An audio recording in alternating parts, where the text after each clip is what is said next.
What's going on, everyone? It's Corey here from the Breakevens, giving you another AFL Supercoach team preview video today. And we have the North Melbourne Football Club, one of the most relevant teams in AFL Supercoach for 2025 and has been for the last couple of years as well. So there's a lot to get through today. I've got two full pages here of notes. So I'm keen to get into it. Before we do that, make sure you go check out all the other videos. We've gone from Adelaide all the way to the Melbourne Demons and now up to North. So a lot of information there. So make sure you go check those out, give it a like, and subscribe to the channel as always. If you want to find me on social media, you can find me at Breakevens Pod on X, on Facebook, The Breakevens, and here on YouTube. Make sure you like, follow, and subscribe on all of those social media platforms. Let's get into it. So, North Melbourne finished 17th last season in 2024. You feel like pretty similar, maybe 16th this season. But they have had a lot of changes. So let's go through that. So the ins, Caleb Daniel was traded from the Western Bulldogs. Jack Darling was traded from West Coast. Jacob Constantine was traded from Sydney. Finn O'Sullivan was pick 2. Luke Parker was traded from Sydney. River Stevens is pick 67. Luke Urquhart was pick 57. And Matt Whitlock was pick 27. A lot there, a lot of big ins. Let's see who came out. So Blake Drury has been delisted. Same with Hamish Free. Hugh Greenwood retired. Charlie Lazaro was delisted. Biggie Newon was delisted. Tyler Sells was also delisted. Liam Shields has retired. Jaden Stevenson retired. Curtis Taylor was delisted, and Taron Thomas as well. So we look there. The outs, Greenwood, Lazaro, Shields, Stevenson, Taylor, found themselves around the team a whole lot there. Greenwood, not as much. Shields, age, that's fair enough. Stevenson was young. Same with Taylor, who's been delisted. Lazaro, I thought he was someone that could potentially get a run, but he's had the last couple of seasons, didn't quite get in there. And Biggie Newon started last season, but faded pretty quickly. So a lot of outs, but look who they've brought in. They've brought in Caleb Daniel, Jack Darling, Luke Parker are the three big guys. And then you have Jacob Constantine from Sydney, who has been in the system for a few years, and Finn O'Sullivan, who is going to be a great player for them. So they've done pretty well in preseason. Let's go through the preseason news. So Finn O'Sullivan is looking good. He is at 199k though, so is expensive. Does he find his way into the North Melbourne midfield? Probably not. He's going to probably play up forward. We'll talk a lot about the North Melbourne midfield in this video. Next, Caleb Daniel has slotted into that halfback role that we've seen Sheasel, McKercher, and Fisher do very, very well in. It's the Caleb Daniel show. He's a lock. Luke Parker is looking at a mid-forward split role. How much mid? Is it going to be 50-50? Is it going to be 60-40? He'll be interesting selection, but he is training in that mid-forward role. Harry Sheasel and Colby McKercher are they're both playing exclusively midfield during the preseason so far. Don't forget, all preseason news is from late December 2024. So we'll see how that goes. Will Dawson, Charlie Comben, Zach Fisher, Aiden Core, Dersma, they're all on modified programs and will be back post-Christmas break, which has already started when this video drops. So no one really there of any note. Obviously Fisher, but I think Fisher plays up forward this season. That's all the news there. We're going to get into the super coach selections because it's where the majority of the video will be. So the Premiers, you've got Harry Sheezel, 635k defender. He's playing pure midfield, which means he is a lock. If you want to save a little bit of money on Sam Flanders, who is playing in opening round, so that he has an early buy, Harry Sheezel is the man. Rumors that he might go mid and then a bit forward, but I think he's going to play pure midfield, in my opinion. Luke Davies-Uniacke at 588k as a midfielder. Can he go 115 plus this season? So he averaged 110 in 2024. Few niggles here and there. He just needs a clear run at it. Can he go 115? I think he might early, but then he might fade again just because the amount of people that are looking to go through that midfield. So you already got him. You got Sheezel.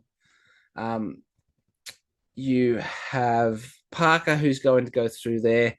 Colby McKercher, who's looking to go through there. You already have George Wardlaw.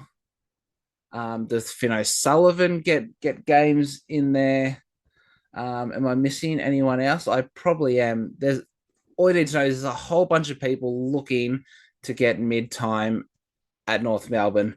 What does that mean? Does that mean LDU gets less time in there? Does he get put forward a little bit? Or is it like a Sheezel that gets pushed out to the wing or maybe into halfback? Don't know. It's too hard to tell, too early to tell.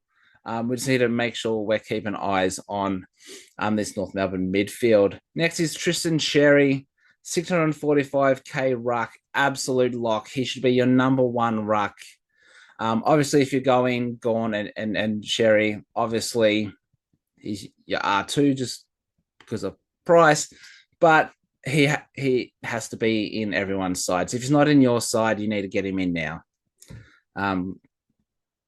Had a breakout year last year, and I think he'll continue on with that midfield getting older and better.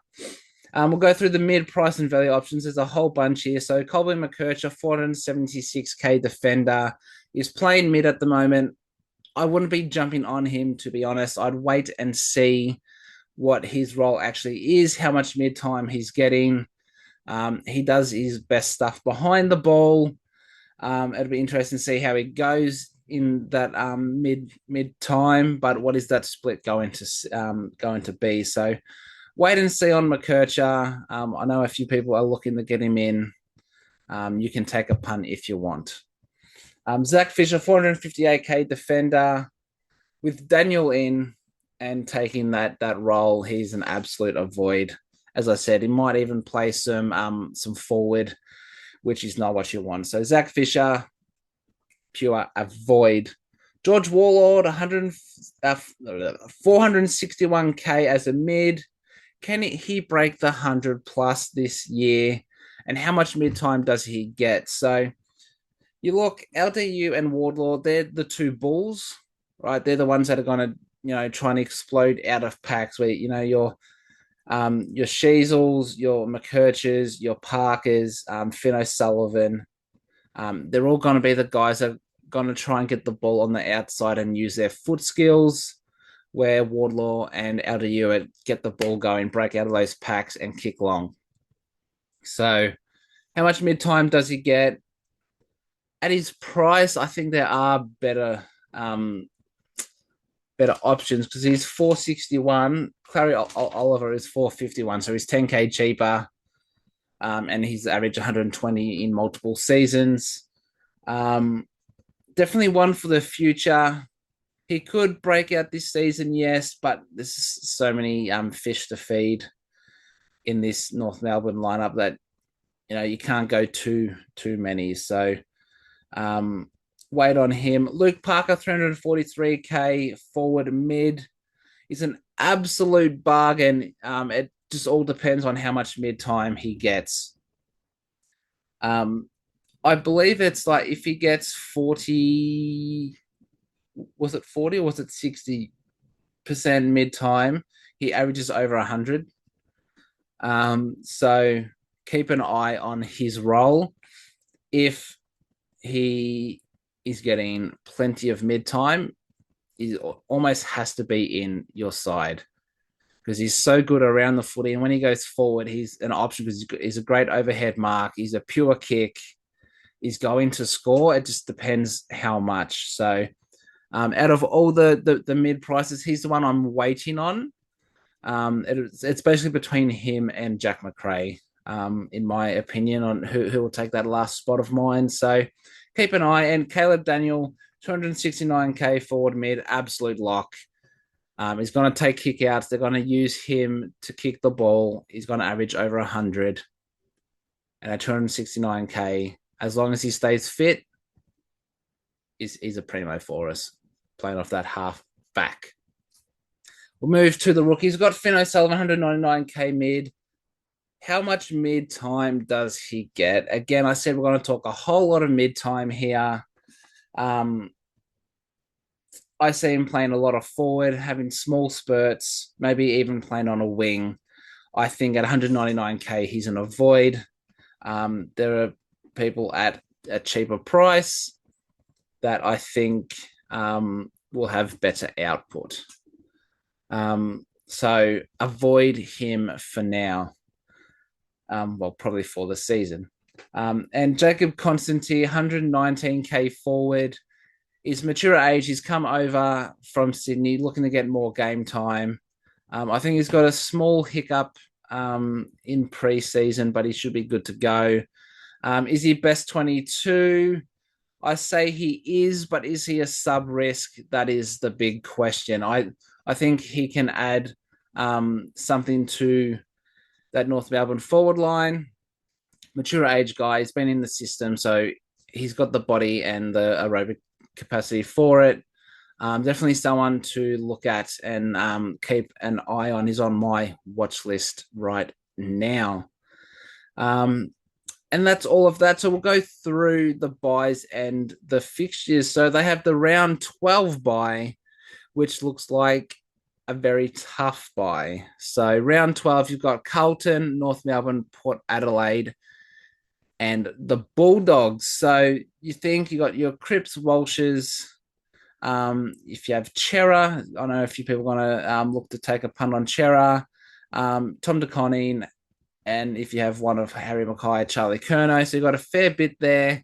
Then you got your Sheasels, your Cherries, Parker, Daniel, and if you go and LDU, a McKercher or a Wardlaw, it's just adding more fuel to the fire.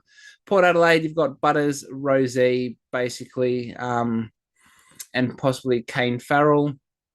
If he takes that not that Josh Sin role, he's one who's fighting him for it. That Dan Houston role.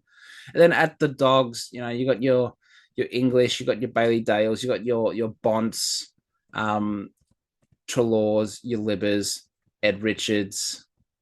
So there's a lot of primos here. How many of these players can you have leading up to that round 12 buy? So it's something you will have to think about.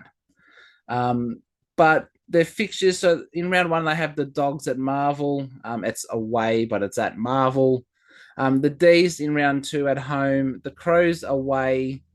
The Swans at home. The Suns away, but that is Gather Round in Adelaide. And the Blues at home. It's always going to be a tough run for North Melbourne, as you know, but their main guys are going to get plenty of the ball. So just lastly, they played the Crows twice, the Blues twice, the D's twice, the Tigers twice, Swans twice, and the Dogs twice. So really, apart from Richmond, they're all going to be tough matchups. So, Richmond might be a tough matchup. They might finish at a 0-0 draw. Super relevant side, though. They are a team who I think will improve. I think they could finish as high as 14th. That's best case scenario. But realistically, I think they're a 16th, 17th side. depends how much West Coast and Richmond improve, if they do at all. So that's another one done. North Melbourne done and dusted. Very relevant side. A lot of options, especially that mid-price range. You could have an absolute field day. So if you have missed any of the previous videos, make sure you go check them out. They're only about 20 minutes long, so you can watch them on your lunch break. Nice, short, and sharp. It's the whole point of doing this series. Nice, quick videos. We are uploading daily, so make sure you keep up with all the content. How you can do that, you can find me on X at Breakevens Pod, on Facebook, The Breakevens, and here, YouTube, The Breakevens. Like, follow, subscribe on all those social media platforms, because you'll know when each video goes live and what that video is about. So that's going to do it for today. Thank you again for watching and listening. We'll see you back tomorrow with another team preview. Until then, it's bye for now.